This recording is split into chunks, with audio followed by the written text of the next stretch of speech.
High বন্ধুরা, happy Diwali. But আমার দিওয়ালিটা একদম হ্যাপি যায়নি, কারণ আমি একটা জিনিস নোটিস করেছি, তো তাই ভাবলাম সেটা তোমাদের সাথে একটুখানি শেয়ার করে নিই। আমি বেশ কয়েক মাস ধরেই দেখছি, বিশেষ করে এই জিনিসটা কয়েক সপ্তাহ হতেই বলা যায় যে একটু ভালোভাবেই চোখে পড়ছে।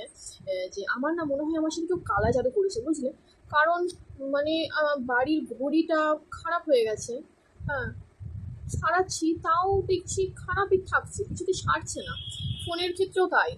মানে অনেকে বলছে যে না আমার মাথার কোনো ভুল হচ্ছে, কিন্তু আমার মনে হচ্ছে যে না, আমার সাথে কেউ কালা জাদু করেছে। তো ব্যাপারটা আমি তোমাদেরকে বলি।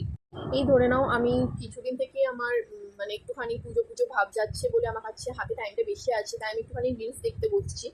তো যখনই আমি রিলস দেখতে বসছি, মানে বেশি রিলসও দেখছি না, ধরে নাও এই তিন চার না, তিন চারটে পাঁচ ছটা, না, আচ্ছা ঠিক আছে চলো দশটাই ধরে নাও। সেই 10টা রিলস দেখছি, আর কতক্ষণই বা লাগে বলো, বেশিক্ষণ তো লাগে না।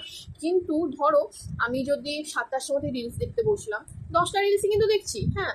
কিন্তু ও বাবা, যখন টাইমের দিকে তাকাচ্ছি, হঠাৎ করে দেখছি কখন 9টা বেজে গেছে। ফোনেও তাই দেখছি, ঘরের ঘড়িতেও তাই দেখছি, যেখানকার ঘড়ি দেখছি তাই দেখছি, এতক্ষণ টাইম পেরিয়ে গেল। তো আমার না মনে হচ্ছে আমার সাথে একটা কালা জাদু হয়েছে।